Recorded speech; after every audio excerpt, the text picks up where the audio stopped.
press? Never. Because it is revolution. Any revolution does not admit freedom of the press. Why not? Huh? Why not?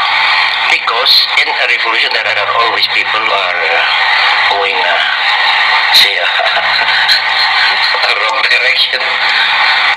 Ini adalah potongan wawancara Presiden Soekarno dengan Cynthia Cindy Adams, seorang penulis dan kolumnis gosip asal Amerika Serikat dalam salah satu kesempatan di sekitar tahun 1965. Cindy sendiri menjadi penulis autobiografi Soekarno berjudul Bung Karno Penyambung Lidah Rakyat Indonesia.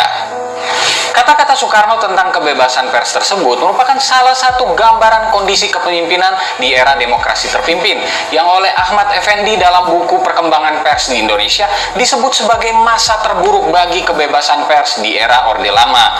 Ini menjadi gambaran besar kondisi pemerintahan Soekarno yang memang mengarah pada kepemimpinan otoriter yang oleh Soehogi disebut memimpin layaknya raja-raja Jawa. Bahkan Cindy Adams sendiri juga menulis buku lain berjudul My Friend the Dictator untuk menggambarkan kepemimpinan Soekarno di masa-masa 4 tahun dirinya menulis biografi sang putra Fajar itu. Pasca kemerdekaan, antara tahun 1945 sampai 1949, Indonesia mengusung sistem presidensial. Soekarno bertindak sebagai kepala negara sekaligus kepala pemerintahan. Masa ini arah politik belum terlihat jelas karena masih meraba-raba wujud pastinya. Memasuki periode 1950-1959, Soekarno merancang sistem demokrasi parlementer. Sebagai kepala negara, ia didampingi seorang Perdana Menteri dalam mengurusi pemerintahan. Bentuk politik ini juga dikenal sebagai demokrasi liberal. Model ini tidak bisa dibilang sukses, tetapi membuka jalan bagi wujud politik di masa setelahnya, karena berhasil melahirkan banyak partai politik serta rasa ingin berpolitik di antara warga negara. Soekarno menyadari layaknya dua sisi mata uang, demokrasi liberal juga punya sisi kelam. Rakyat bisa saja belum sepenuhnya senang. Urusan politik dan ekonomi di antara penguasa yang memiliki pengaruh kuat akan menggerus kaum lemah. Rakyat menderita secara ekonomi masih saja banyak ditemui di tengah pemerintahan ini. Fase ini kemudian memasuki masa transisi antara tahun 1957 sampai 1959. Daniel S. Leff dalam The Transition to Guided Democracy Indonesian Politics 1957 to 1959 mengatakan bahwa selama tahun-tahun tersebut, difusi kekuatan politik yang sebelumnya begitu luas, terbagi ke dalam bentuk ideologi partai-partai politik, paham individu, serta warna organisasi, digantikan oleh 3 wujud: Presiden Soekarno, tentara, dan Partai Komunis. Disinilah sistem demokrasi terpimpin memulai debutnya. Menurut peneliti sejarah Max Lane, seperti dikutip dari Historia, ada 2 alasan yang mengiringi perubahan sikap Soekarno tersebut. Pertama, mulai meresapnya pemahaman kaum kiri ke dalam alam pikir Soekarno. Kedua, praktik demokrasi liberal secara nyata tidak mudah diterapkan di Indonesia. Soekarno menyaksikan sendiri gagalnya penerapan demokrasi semacam ini. Inilah yang akhirnya membuat Soekarno mencoba sistem baru, demokrasi terpimpin. Dalam sebuah wawancara dengan wartawan TV Belanda, dia mengatakan demokrasi terpimpin bukanlah sebuah kediktatoran. Demokrasi terpimpin adalah demokrasi dengan kepemimpinan. Soekarno kemudian memaklumatkan Dekrit Presiden 5 Juli 1959. Perubahan-perubahan ini termasuk kedekatannya dengan kelompok kiri pada akhirnya melahirkan gejolak-gejolak politik di antara kawan-kawan seperjuangannya sendiri. Muncullah kisru PRRI Permesta, Bung Hatta mundur dari posisi wakil presiden, dan Soekarno juga melarang partai seperti Masyumi dan Partai Sosialis Indonesia.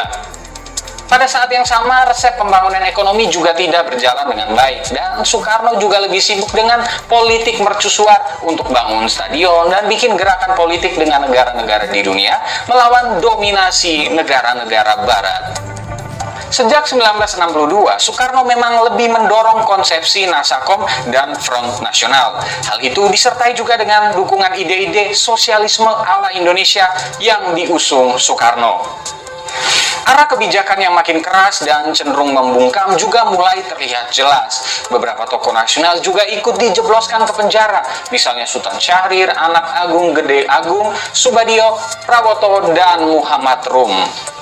Setelah dinamika panjang, akhirnya kepemimpinan Soekarno jatuh pasca tragedi 30 September 1965. Soeharto dan militer menggeser kepemimpinan Soekarno. PKI dan semua underbow-nya disikat habis. Soekarno menandatangani surat perintah 11 Maret 1966. Esoknya Soeharto membubarkan PKI dan pada 18 Maret menangkap 15 menteri loyalis Soekarno.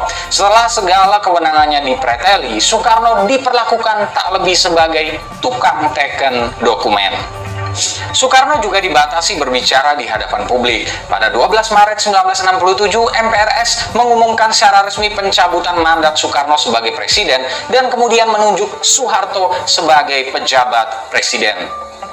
Status Soekarno kemudian berubah menjadi tahanan Orde Baru. Mulanya ia ditahan di rumahnya di daerah Batu Tulis Bogor, lalu dipindahkan ke Wisma Yaso, Jakarta pada 1969. Penahanan itu rupanya berefek buruk bagi kesehatan Soekarno. Ia diketahui mengidap sakit ginjal parah, di mana ginjal kanannya sudah mati, sedangkan ginjal kirinya hanya berfungsi 25%. Ia juga mengidap sakit jantung dan darah tinggi. Sejak ditahan, diagnosis baru muncul, rematik dan gejala katarak.